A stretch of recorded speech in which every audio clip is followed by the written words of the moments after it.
Assalamualaikum warahmatullahi wabarakatuh, anak-anak. Selamat pagi menjelang siang, tapi semangat kita harus tetap semangat pagi ya anak-anak ya.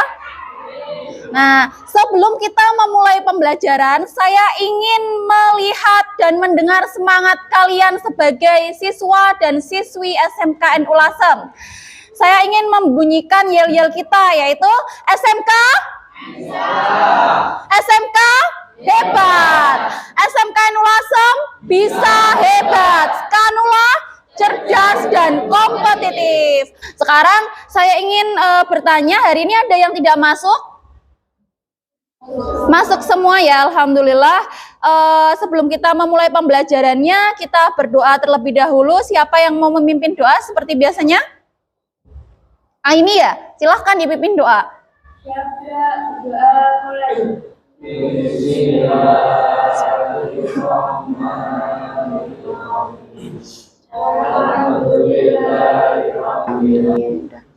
Alhamdulillah, kita masih diberi kesempatan untuk bisa bertemu kembali, untuk bisa saling belajar di kelas ini, yaitu kelas 10 di Cafe 2. Nah, seperti yang kalian lihat yang ada di layar ini, kita hari ini akan mempelajari tentang kasus pelanggaran hak dan pengingkaran kewajiban warga negara.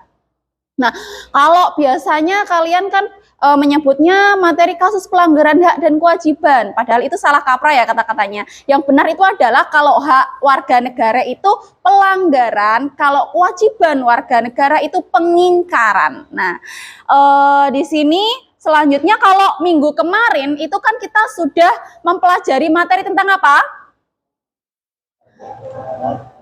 Apa? Nah, benar. Minggu kemarin kita sudah mempelajari hak warga negara dalam mengemukakan pendapat di media sosial, terutama di media sosial apa yang kalian gunakan saat ini? Instagram, benar. Nah, sekarang kita akan mempelajari kasus-kasusnya. Kasus pelanggaran hak warga negara dan pengingkaran kewajiban warga negara. Pernahkah di sini ya, kalau saya perlihatkan hal ini, ada yang bisa menjelaskan ini situasinya di mana dan bagaimana? Toilet mana khususnya? Di sekolah kita, betul, itu gambar yang ibu ambil di salah satu di toilet yang ada di sekolah kita, khususnya toilet khusus laki-laki. Laki-laki yang di bawah tangga ini toiletnya. Kalau kalian melihat situasi ini situasi yang seperti apa? Nggak nyaman kan kalian melihat hal ini?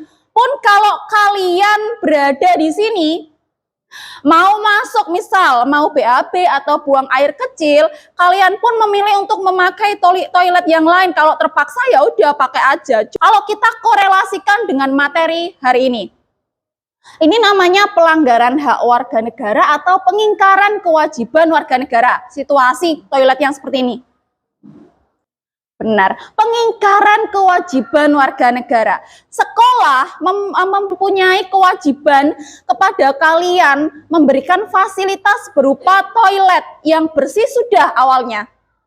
Tapi kalian sebagai pelajar di sini ternyata dalam menggunakan fasilitas sekolah tersebut tidak digunakan dengan sebaik mungkin. Kewajiban kalian kalau sudah menggunakan toilet, entah itu toilet dimanapun lah, habis buang air kecil, jagalah kebersihan, disiram. Karena apa, yang menggunakan toilet itu bukan hanya kamu sendiri. Nah, ini adalah hubungannya dengan materi kita hari ini, yaitu berupa pengingkaran kewajiban kalian sebagai peserta didik di SMK NU Lasem. Tujuan pembelajaran kita, apa yang ingin kita capai pada hari ini? Yang pertama adalah kita dapat mengidentifikasi faktor penyebab. Penyebabnya apa kok bisa terjadi pelanggaran hak dan pengingkaran kewajiban warga negara ini? Yang kedua, menganalisis kasus pelanggaran hak dan pengingkaran kewajiban warga negara. Setelah kalian menganalisis, kalian merumuskan solusi. untuk mengatasi permasalahan yang nantinya akan saya ajukan. Saya di sini akan menjelaskan secara garis besar materi kita hari ini. Materi kita hari ini secara garis besar itu adalah yang pertama, penyebabnya. Nah, di sini penyebab pelanggaran hak warga negara dan pengingkaran kewajiban warga negara itu yang pertama, sikap egois. Tadi, kasus tadi ya, tidak mau menyiram bekas buang air kecil di toilet umum. Itu termasuk sikap egois tidak? Egois kan di situ. Nah, itu sikap egois itu timbul dari dalam diri kita sendiri. Bukan dari lingkungan atau keadaan tidak, tapi dalam diri kalian sendiri. Terus kemudian penyebab yang kedua, rendahnya kesadaran berbangsa dan bernegara. Selanjutnya, sekarang saya ingin kalian langsung ke kelompoknya masing-masing seperti yang sudah kita sepakati, membentuk kelompok. Kelompoknya di sini ada 2 ya. Nah, kelompok 1 dan 2 akan menganalisis kasus pelanggaran hak warga negara. Kelompok 3 dan 4 akan menganalisis, membahas kasus pengingkaran kewajiban warga negara. Ini adalah video tentang kasus pelanggaran hak warga negara. Nyaris 2 tahun, pandemi mengguncang dunia. Semua sektor terdampak, termasuk dalam hal pendidikan. Pandemi menyisakan banyak kisah anak-anak yang terpaksa harus berpisah dari bangku sekolah. Sejumlah alasan menyebabkan mereka putus sekolah. Simak ulasan selengkapnya di Berkas Kompas. Aku Denis Herlino, usiaku 11 tahun. Aku tinggal di kampung Blok Eceng, Muara Angke. Sini, kebanyakan penghuninya bekerja sebagai pemulung dan nelayan. Sejak setahun lalu, aku putus sekolah dan hanya diam di rumah. Sayang, anak seperti Denis harus putus sekolah. Ia berprestasi jadi ranking 2 di kelasnya. Denis masih menaruh asa bisa sekolah lagi, supaya cita-cita jadi pemadam kebakaran bisa terlaksana. Sudah ya, cukup video yang barusan kalian lihat, khususnya kelompok 1 dan 2, itu adalah penggambaran dari kasus pelanggaran hak warga negara. Anak maupun remaja itu mempunyai hak untuk bersekolah, mendapatkan pendidikan yang layak. Itu adalah janji pemerintah. Sesuai dengan kalau kita hubungkan dengan pasal 31 Undang-Undang Dasar Negara Republik Indonesia yang ada di buku paket kalian masing-masing, bahwa di ayat 1, setiap warga negara berhak mendapat pendidikan. Itu ayat 1. Ayat 2, setiap warga negara wajib mengikuti pendidikan dasar. Dan pemerintah wajib membiayainya, alias wajib ya, alias apa? Gratis SD itu. Baik sekarang kan ya SMP sampai SMA gratis, tapi faktanya ternyata masih terjadi banyak sekali angka putus sekolah seperti yang sudah kalian lihat di video barusan. Sekarang tugasnya kalian untuk kelompok 1 dan 2 sesuai sama lembar kerja kalian analisis kasus pelanggaran hak warga negara tersebut yang barusan kalian lihat sesuai sama panduan yang ada di LKPD masing-masing kelompok 1 dan 2. Tapi kelompok 3 dan 4 yang sudah saya bagikan mengenai berita maraknya pemuda dan khususnya sekarang itu adalah anak sekolah pelajar yang masih menggunakan motor dengan knalpot brong. Knalpot brong itu berarti knalpot yang tidak pabrikan. Biasanya itu digunakan kalau anak tersebut mengendarai motor besar, motor gede. Silahkan membentuk kelompok seperti yang sudah kita sepakati kemarin.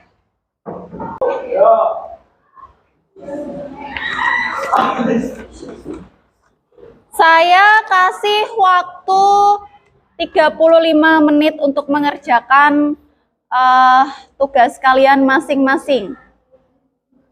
Silakan boleh mencari referensi referensi di internet kalian boleh, kemudian sesuaikan pembagian kelompoknya masing-masing. Misal ada yang bertugas untuk menganalisis, mencari penyebabnya, kemudian ada yang bertugas menulis, kemudian bentuklah tugasnya masing-masing. Kalian tuh mempunyai tugas masing-masing apa di kelompok kalian supaya tidak ada yang satu kerja yang lainnya tidak gitu. Diseimbangkan pembagian tugas masing-masing kelompoknya.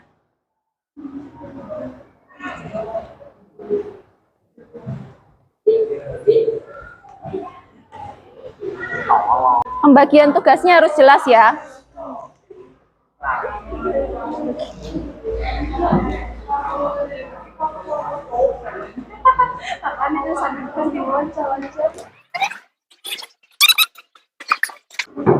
Ada yang mencari referensi jawabannya di internet, tidak apa-apa.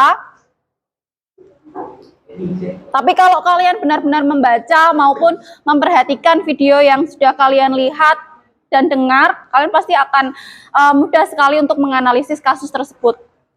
Yang paling penting kalian mengajukan solusinya untuk mengatasi permasalahan itu. Assalamualaikum warahmatullahi wabarakatuh. Waalaikumsalam warahmatullahi wabarakatuh. Perkenalkan, nama saya Hidayatun Nikmah. Saya di sini akan mempresentasikan hasil diskusi kelompok saya tentang penyebab ribuan anak putus sekolah. Mengapa sih ribuan anak itu putus sekolah yang ada di Indonesia? Itu tuh dikarenakan biaya sekolah yang mahal atau yang lainnya. Apabila dikaitkan dengan Pancasila, kasus tersebut merupakan ketidaksesuaian dari Pancasila dari sila kelima, karena seluruh rakyat Republik Indonesia dapat merasakan persamaan fasilitas negara yang baik dalam persamaan kualitas pendidikan. Adakah faktor lain?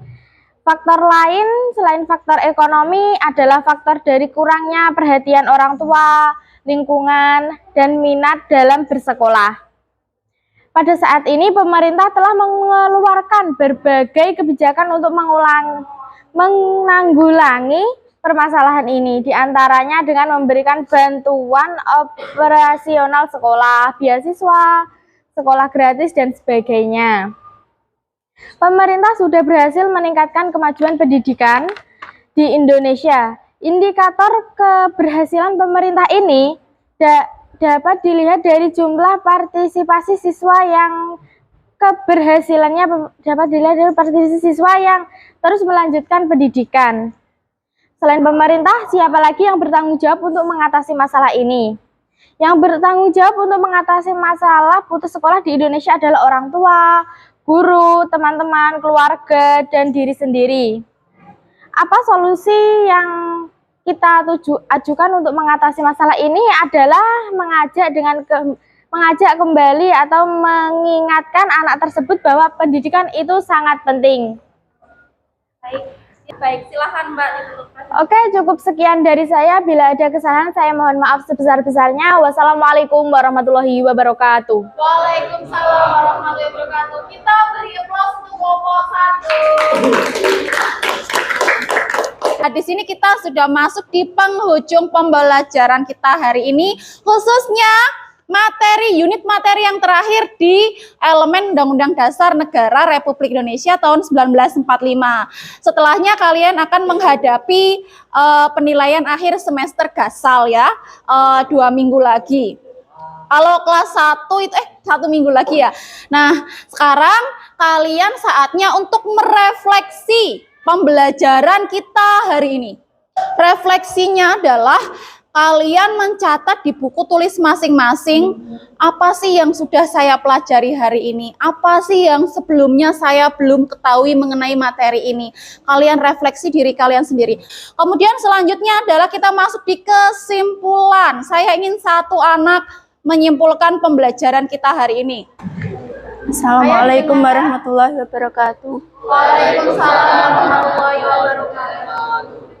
Simpulan, kasus pelanggaran HAM dan pengingkaran terhadap kewajiban warga negara disebabkan oleh beberapa faktor dan dan upaya maupun solusi sudah sering dilakukan, namun semua itu kembali pribadi masing-masing. Seperti yang sudah dibacakan oleh teman kalian, bahwa kesimpulan kita hari ini memang kasus kita memang jaminan hak dan kewajiban warga negara kita sebagai warga negara memang dijamin, tapi ternyata masih sering banyak sekali terjadinya pelanggaran hak warga negara maupun pengingkaran kewajiban warga negara itu. Untuk pembelajaran hari ini cukup sekian, dan untuk minggu depan kalian selamat belajar semaksimal mungkin untuk menghadapi penilaian akhir semester, penilaian sumatif kalian ya. Terima kasih. Silahkan dipimpin doa. Ya, Bismillah. Alhamdulillah. Assalamualaikum.